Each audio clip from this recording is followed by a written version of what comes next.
말이에요. 되잖아요. 걸어봐요. 베이커 오늘은 3,000원씩. 오늘은 3,000원. 오늘은 3,000원. 올라가세요. 이 사람 매일같이 3,000원 혹은 2,000원을 외치며 손바닥을 치는 이 사람. 시장의 변사가 돼버린 이 사람 가락 아래 쌓인 저 옷값은 5년 전이나 지금이나 변함없이 싸기만 합니다. 오늘 하루 3,000원. 내일도 3,000원.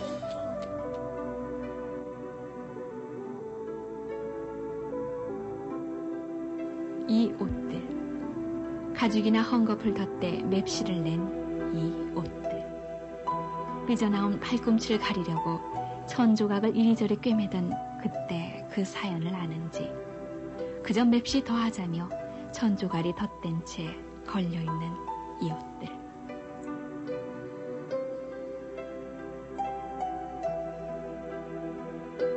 또 이 모자들, 귀 시려워 덮개를 내리면 이마에 유엔이며 오케이니 글자 뽐내며 겨울바람 받던 또 그때 그 사연을 아는지, 오빈이 청본이 야구단 이름이 대신 자리 잡은 아이들의 이 모자들.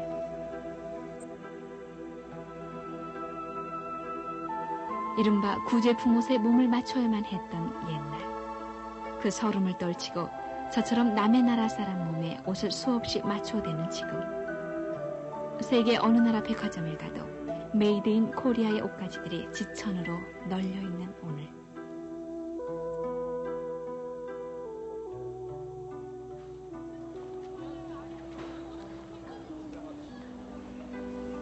그리고 저 인파 속의 여인들, 니커보커즈니 큐로시니에서 바지가랭이가 잘록해진 패션의 승마복 유래만 알고 있는 사람들.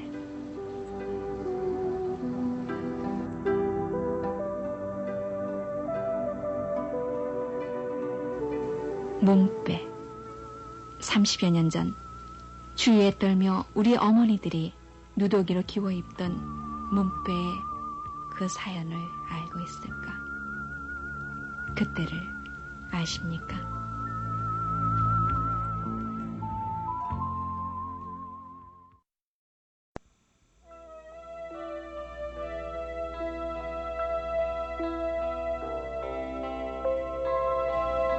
몸빼는 원래 2차 대전 말에 여성들이 일을 할 때면 누구든지 입어야 하는 노동복이었습니다. 해방은 그 몸빼에서의 해방이기도 했습니다. 그러나 몸빼를 벗어버린 우리에게는 누렇게 빛바랜 저고리와 장롱 속에 너무 오래 접혀져 있어 펴지지 않는 치마가 있었을 뿐. 그래서 몽당 몸빼는 해방되고서도 낡고 바랜 치마 저고리와 함께 내처 우리의 어머니와 할머니들의 일상복일 수밖에 없었습니다. 그나마 얼마 되지도 않던 섬유 방직 공장은 일본인들이 빠져나가면서 거의 폐허가 되다시피 했고, 옷감을 구할 수 없어 해진 옷을 누더기처럼 기워 입는 것이 고작이었습니다. 때문에 낮이면 허리가 휘도록 밭일에 매달리던 우리네 어머니 할머니들은 밤늦도록 물레에 매달려야만 했습니다. 수수깡에 목화를 감아 물레를 저었고 또 저어 하염없이 무명시를 뽑아 올리고 모시와 삶을 입으로 쪼개 한 올 한 올 입과 손으로 시를 만들었습니다.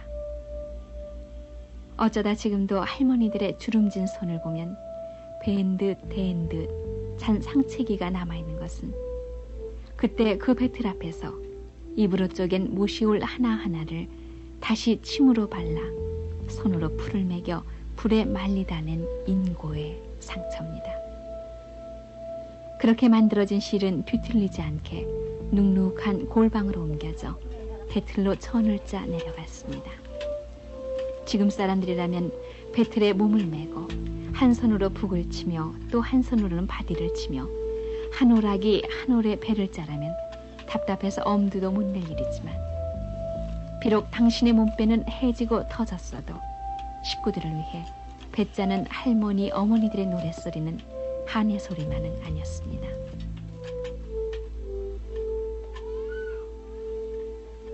지금 그 못이나 배를 사려면 옛날 비단 사기만큼이나 어렵고 비싸지만 또 요즘 사람들은 못 내려고 못이 옷이나 삼배 옷을 찾지만 그러나 몇십 년 전 그렇게 습기 찬 골방에서 배를 짰던 우리의 노인들은 지금도 찬바람이 불거나 굳은 날이면 허리가 쑤시고 팔다리가 시립니다.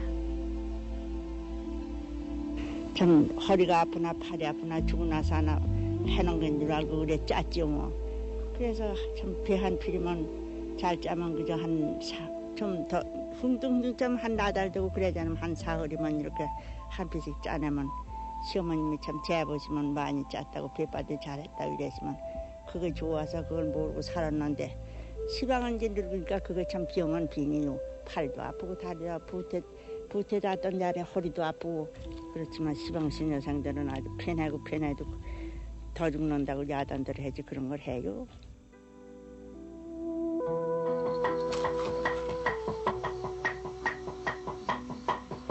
그리 오래되지 않은 세월 속에 사라진 소리, 다듬이 소리. 배틀로 짠 광목이나 모시의 삼배는 비누가 없던 그 시절 볏짚이나 콩깍지를 태운 채를 물에 받쳐 만든 잿물에 빨래를 하고 풀을 매겨 밤늦도록 다듬이질을 해야만 했습니다. 풀을 골고루 매기고 때도 덜 타고 다리미질을 하지 않아도 되기 때문이었습니다. 밤하늘에 쏟아지는 별을 볼 틈도 없이 고부간에 또는 동서간에 두드리는 다듬이 소리는 어김없는 운을 만들며 함께 강해졌다간 약해지고 빨라졌다간 함께 느려지면서 한도 되고 눈물도 되기도 했습니다. 요즘 젊은 주부들 가운데는 화난 일을 빨래로 푼다는 얘기도 합니다만 우리 할머니, 고모, 어머니들은 다듬이질로 속을 사기고 역시 지금은 볼 수 없는 숯불 다리미질로 눈물을 다렸습니다. 한쪽 옷감 끝을 엄지와 둘째 발가락으로 끼워 잡고 시어머니와 며느리가 행여 불티가 튈까 조심스레하는 다리미질 속엔 그러나 가난한 세월을 살아가는 따스한 정이 밀리고 당겨지고 있었습니다.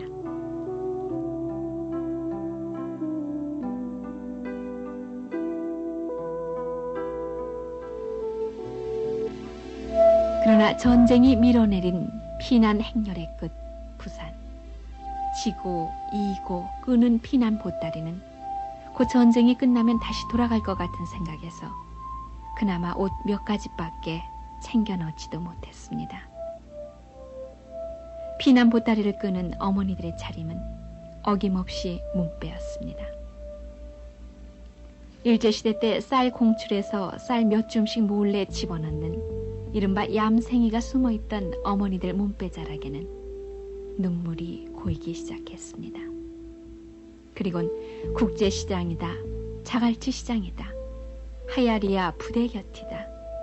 고무줄로 조인 몸빼자락으로 배고픔과 슬픔을 묻히고 다니는 우리들 어머니들의 그 황량하던 1950년대. 때국이 흐르는 그 몸빼마저 깊고 또 기워 누덕누덕 모자이크 몸빼였습니다.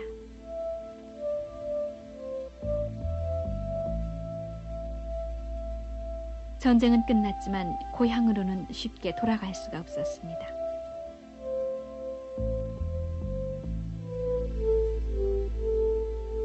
환도, 서울로 수도를 옮긴다는 이 말은 그러나 전쟁의 상처가 회복된다는 뜻은 전혀 없었습니다. 다시 여름이 왔고 옷 하나로 형 아우가 겨울나기를 했지만 여름은 아우의 아랫도리가 필요 없게끔 했습니다. 옷을 입는 아이들보다 알몸의 아이들을 더 많이 볼 수 있었던 그때 가난은 부끄러움마저 앗아갔습니다. 애들 그전에는 애들 길라면은 세상에 무슨 이면은 흥겁주가리로 킨 줄 알고 남자 입던 살이마저 거시기 중의적삼 떨어진 거 얼거리 그 걸레 쪼가리 이런 조각도 없었습니다. 그 마들가리 그 치어있고 우저 입고 꺼먹은 거 껍데기 우저 흰 껍데기 이런 거 대서 지어서 입었어. 그러면 이제 그런 거 서는 것은 발라놓고 마들가지로 어린애 걸레를 한 거야. 이러면 똥을 그때는 개도 많이 핥혀줬지. 개가 핥아먹게 한다고. 그래서 네가 어떻게 생긴지를 뭐 이렇게 업으면 말이야. 이렇게 그저 안아서 이렇게 업고 이렇게 세상을 낸 거. 한짝선이 어린애 없고 방아도 찍고 한짝선 이님이 이제 묵으면 또 이짝선이 붙잡고 이렇게 찍고 이렇게 세상을 낸 것입니다.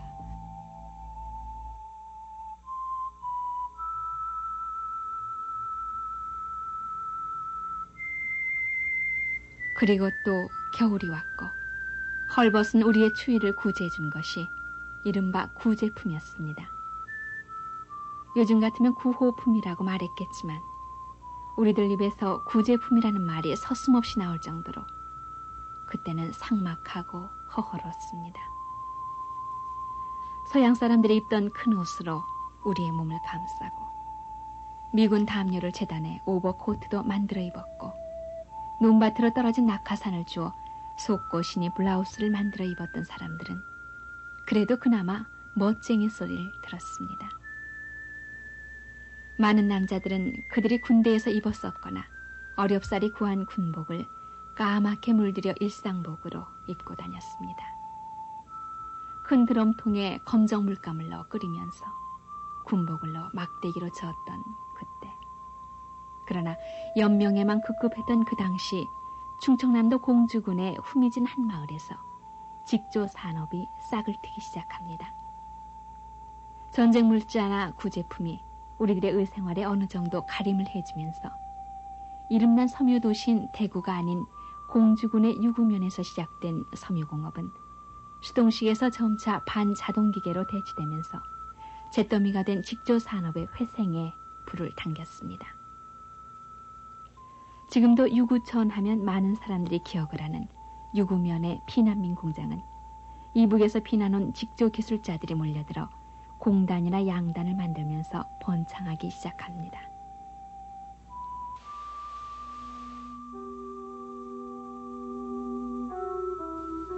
전쟁의 흔적이 어느 정도 아물어갈 무렵인 1957년 지금의 롯데호텔 자리인 반도호텔에서 열렸었던 패션쇼의 모습입니다. 전문 모델이 없어 당시 인기 배우였던 최은희, 노경자가 출연한 이 패션쇼는 한과 가난의 대명사를 불리웠던 몸빼로부터 우리 여성 복식이 안간힘을 써 탈출한 계기가 됐습니다. 물론 삶지도 않고 다듬이질이 필요 없는 나일론이라는 천의 출현, 바로 그것이 우리 의생활에 일대 혁신을 가져온 탓도 있지만 무엇을 먹어야 할까에만 시달려온 우리 생활에서 비로소 우리의 외형적인 삶이 두드러지기 시작했기 때문입니다. 물론 지금도 농어촌에서는 주부들이 그 간편한 맛에 개량된 몸빼를 많이 입고 있습니다만 일제 수탈기, 해방 격동기, 그리고 전쟁, 환도, 우리 어머니들이 비로소 자신들의 차림새에 눈을 뜨기까지는 반세기 가까운 시일이 걸렸습니다.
이제 낮이 짧아진 이 밤, 이곳저곳 어디에선가 누구누구의 패션쇼가 끝났음직한 시간입니다만 화사한 그 패션쇼의 뒤안길에는 우리 할머니들이 흔히 책으로 써도 몇십 권은 된다는 옷에 서린 그 아린 사연이 숨어 있는 것입니다.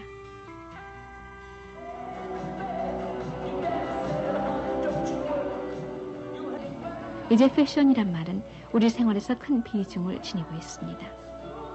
화사한 패션쇼뿐만이 아니라 작업복이나 캐주얼에서도 새로운 생활 감각을 멋내기 위한 생활 패션도 크게 자리 잡고 있습니다. 그러나 지금 젊은이들이 옷이란 남에게 자랑하기 위한 것도 되고 편리하고 멋진 개성의 표현이라고 자신 있게 얘기할 수 있었던 때는 그리 오래되지 않습니다. 한 해 70억 달러가 넘는 섬유류를 수출하고 제발 한국의 섬유류 수출량을 자제해달라고 요청해올 정도로 성장한 오늘의 우리 섬유산업. 외국에 간 우리나라 사람이 사온 옷이 메이드 인 코리아였다는 우스갯소리도 이제는 70년대 옛 얘기로 돌아간 오늘. 이제 우리의 패션은 양에서 질의 시대를 맞이했습니다.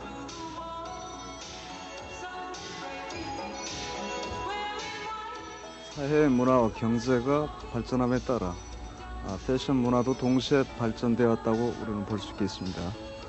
오늘날 우리 의식 구조가 생활 문화 패턴으로 바뀜에 따라 환경적인 변화라든지 시대적인 변화가 패션을 리드했다고 볼 수 있겠습니다. 이런 면에서 볼 때 사회 전체적인 분위기가 종전과는 달리 여유가 생기게 됨에 따라 최근 우리나라의 패션 산업의 볼륨도 방대해지고 그 흐름이 선진국화됨에 따라 패션 포커스를 예측하는 면에서 과거보다 훨씬 벌라이티하고 유행의 전차 속도를 신속해짐을 우리는 알 수 있을 것입니다.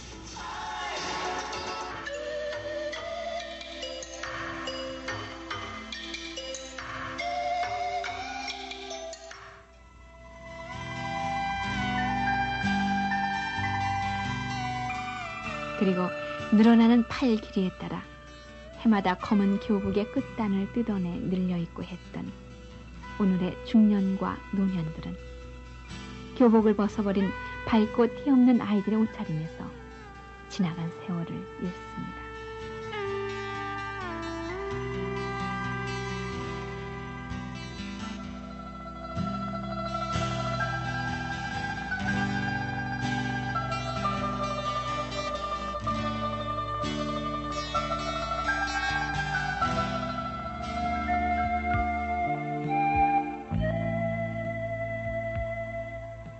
그리고 생각합니다. 어떻게 살아온 세월인데 또 단지 추위와 몸가림을 위해 옷을 찾아다녔던 그때를 어떻게 얘기해야 할까? 이 가을밤을 혼자서 헤치고 있습니다.